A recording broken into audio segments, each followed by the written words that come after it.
여호수아서 보겠습니다. 여호수아 10장 말씀을 한번 보겠습니다.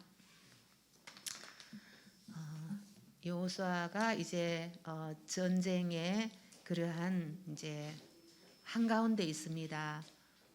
여호수아서 10장. 자, 문제 한번 보겠습니다. 여호수아서 네 번째. 자, 문제 1번을 한번 보겠습니다. 우리 민재 한번 읽어주세요. 1번 문제.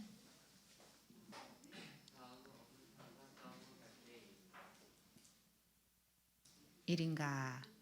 네. 태양아 거기도 읽어주세요.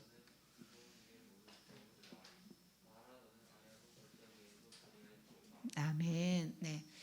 다음은 어느 사람과 싸움을 할 때 일인가 이렇게 했어요. 태양아 너는 기브온 위에 머무르라. 달아 너도 아얄론 골짜기에서 그리할지어다. 이렇게 했습니다. 이것은 어느 사람과 싸움을 할 때에 일어난 일인가? 요거 정답 한번 보겠습니다. 네, 아모리 사람과 전쟁을 할 때 아모리 연합군이었죠, 그죠? 연합군 5부족이 연합해서 여호수아와 싸울 때에 여호수아는 하나님께 기도했어요. 그 태양아 머무르라, 달아 너도 머무르라. 이게 이제 전쟁이 낮에 해야지 이제 전쟁이 이길 수가 있는데 밤 되면 또 상황이 바뀔 수도 있어서 이 여호수아는 담대하게 하나님께 기도합니다. 태양아 머물러라, 달아 머물러라. 이러한 이제 기도를 하게 됩니다. 하나님께서는 이 기도를 들어서 응답하십니다. 그래서 여호수아가 이 아모리 족속의 연합군과 싸워서 승리할 때까지 태양이 머물렀다 그랬습니다. 그래서 놀라운 믿음이죠, 그죠? 그 다음에 2번 보겠습니다. 2번 우리 예순이 2번 한번 읽어주세요.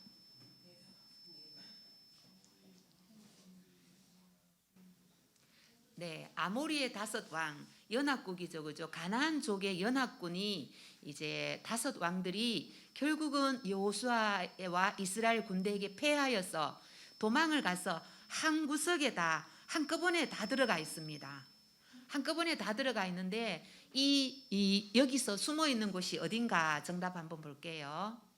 네, 막게다 굴입니다. 막게다 굴인데 정말 한꺼번에 그 왕들이 한 곳에 다 숨어 있으니까 어찌 보면 이 왕들을 포로로 잡을 수 있는 절호의 기회입니다. 그래서 5 왕들이 다 이제는 군인들은 다 패하고 왕들은 이 막게다 굴에서 숨어 있는데 이것을 다 포로로 잡았다는 것입니다. 그래서 그 다음에 3번 보겠습니다. 3번 우리 신기순 부교님 3번 한번 읽어주세요.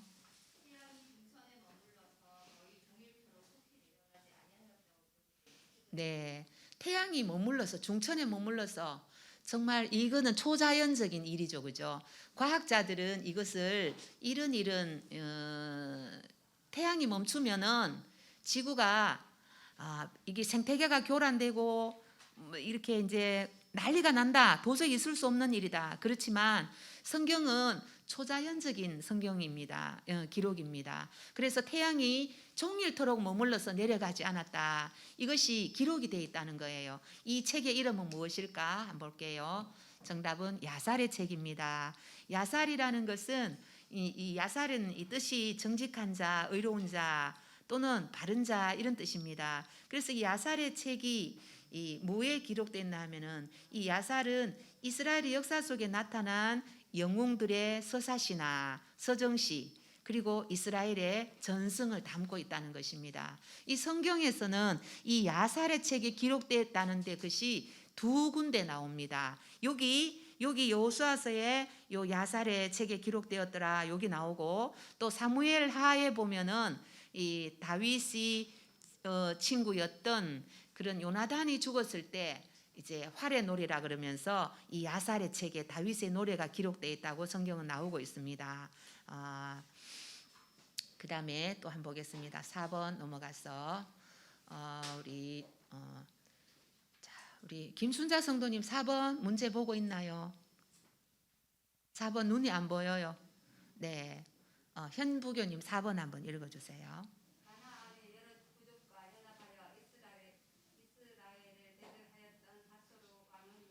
네, 가나안의 여러 부족과 연합하여서 이스라엘을 대적하였습니다.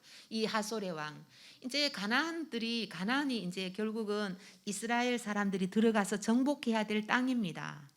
근데 이 사람들이 이제 1대1로 싸우는 것이 아니라 막 자기들이 연합해 가지고 한꺼번에 여호수아를 쳐들어옵니다. 그래서 뭐 5대1, 막 6대1 이렇게 해서 전쟁이 일어나는 것이에요. 그래서 가나안의 여러 부족과 연합해서 이스라엘 대적했던 하솔의 왕은 정답 한번 볼게요. 예, 야빈입니다. 하솔의 왕 야빈입니다. 이 각 부족마다 이제 연합 굉장히 강성했는데 이 사람들이 또 연합해서 이스라엘 쳐들어오는 이제 이스라엘을 막았으니까 굉장히 이제 어찌 보면 전쟁이 굉장히 어렵다고 할 수 있습니다. 우리도 신앙생활에서 그런 적이 있습니다. 우리도 영적 전쟁 가운데 한꺼번에 일어나는 일들이 많아요. 여기서 터지고 저기서 터지고 막 일들이 여러 군데서 한꺼번에 이렇게 다가올 때가 있어요. 이 문제도 일어나고 저 문제도 일어나고. 그런데 이때가 바로 기회입니다. 연합 부족이 오니까 여호수아가 한 번에 가나안을 진멸할 수 있는 기회가 되는 거예요. 그래서 한 번에 5부족을 이기고 한 번에 6부족을 이기는 이러한 기회가 되는 거예요. 그래서 굉장히 싸움은 치열했지만 이 가나안 땅을 정복하는 과정에서는 어찌 보면은 이거 한꺼번에 적을 진멸할 수 있는 좋은 이렇게 기회가 되었다는 것을 볼 수 있습니다. 자, 그다음에 5번 한번 보겠습니다. 5번 우리 장훈 단장님 5번 한번 읽어주세요. 네. 이 왕들이 이스라엘과 싸우기 위하여 진을 치는 것은 네, 가나안의 여러 부족이 연합해서 이제 이스라엘과 대적합니다. 그래서 성경에서는 가나안 부족들이 연합해서 이스라엘과 싸울 때 그들이 바닷가의 모래알처럼 많이 진을 쳤다고 그랬어요. 그렇지만 이 여호수아는 하나님의 그 말씀에 순종하고 하나님께서 여호수아에게 내가 그들을 너에게 넘겨주었다 이렇게 함으로써 이 여호수아는 전쟁에서 승리하게 됩니다.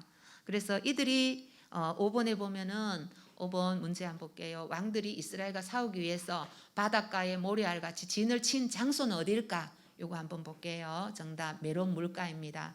이 메론 물가는 갈릴리 호수 아마 주변에 있었다고 북쪽에 있었다고 그렇게 기록하고 있습니다. 메론 물가에서 빽빽하게 바다에 모래같이 많이 진을 치고 있었다는 것입니다. 그 다음에 6번 보겠습니다. 우리 김일수 부교님 6번 한번 읽어주세요.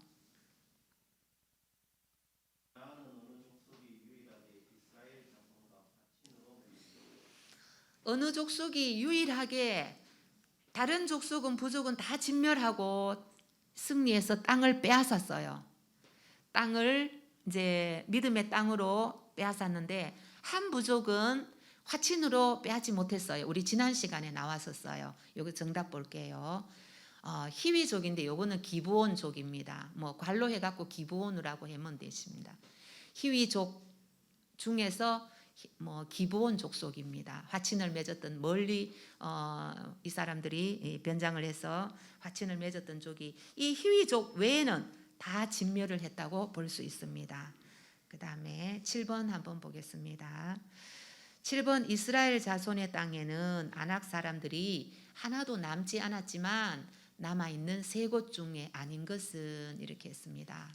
이스라엘 자손의 땅에 이스라엘이 정복한 땅에 아낙 사람들이 하나도 남아있지 않았어요. 그런데 아직 점령하지 못하는 아낙 사람들이 있었어요. 이 아낙이라는 것은 거인족을 말합니다. 거인 족속. 굉장히 키가 크고 이 가나안의 초기 원주민들이었어요.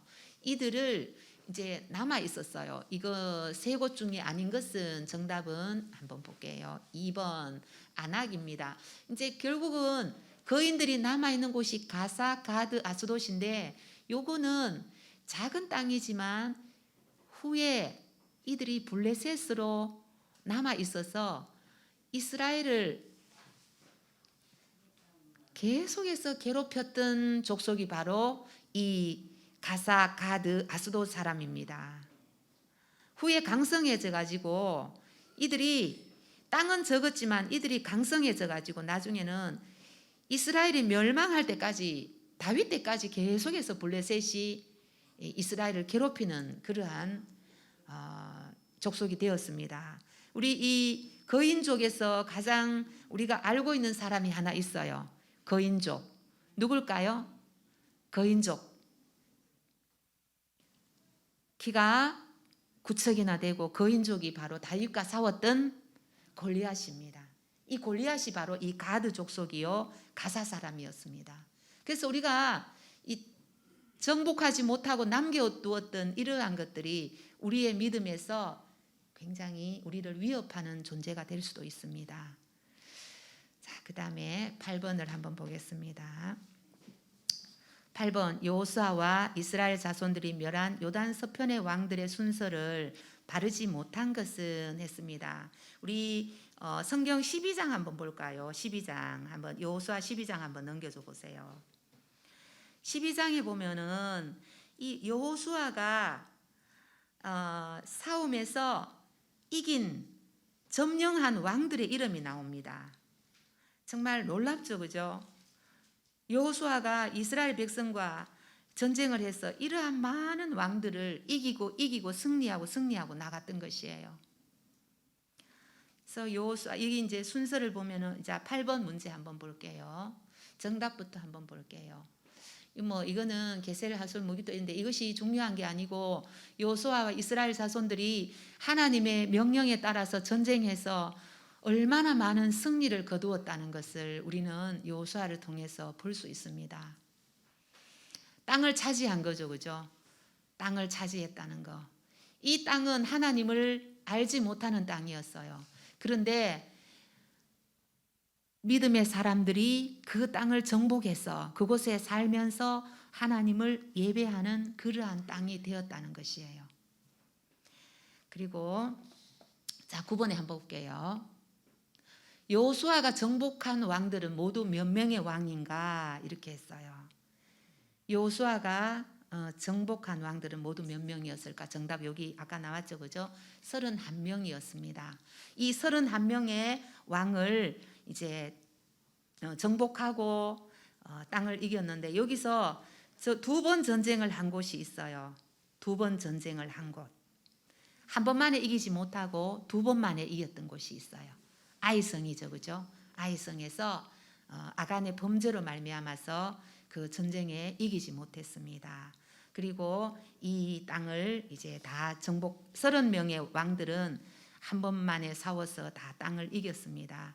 그다음 마지막 10번 문제 한번 볼게요. 여호수아가 아직 정복하지 못한 지역의 땅을 몇 지파와 누구에게 나누라고 하셨나? 아직도 정복하지 못한 땅들이 남아 있습니다. 요거 정답 한번 볼게요. 9지파와 므낫세 반지파에게 이제 아직 정복하지 못한 땅이 있는데 이것은 정복하지 못한 땅을 나누어서 이제 너희들이 가서 정복하라 이렇게 했습니다. 그래서 여호수아서는 그냥 현실에서 그냥 이스라엘 백성이 땅을 차지했구나, 가나안 땅을 차지했구나 이렇게 보면은 좀 의미가 없어지는 땅입니다. 여호수아서는 우리의 믿음의 영적 전쟁의 땅입니다. 자, 우리 가정에도 아직도 정복하지 못한 땅들이 많이 있습니다. 우리도 믿음의 땅을 정복하지 못하는 곳이 굉장히 아직도 남아 있습니다. 우리의 남편의 땅을 정복하지 못했어요, 우리는. 우리의 자녀의 땅들을 완전히 정복하지 못했어요, 우리는. 그래서 우리는 이 전쟁 가운데 아직도 우리는 긴장을 늦추지 말고 우리는 계속해서 영적 전쟁을 해야 됩니다. 그래서 우리가 이 영적 전쟁은 어떻게 해서 이길 수 있는가? 아마 정답을 알고 계시리라 믿습니다. 하나님의 말씀에 순종함으로 승리할 수 있습니다. 또한 기도와 말씀으로 우리는 영적 전쟁을 승리할 수 있으리라 믿습니다. 마칩니다.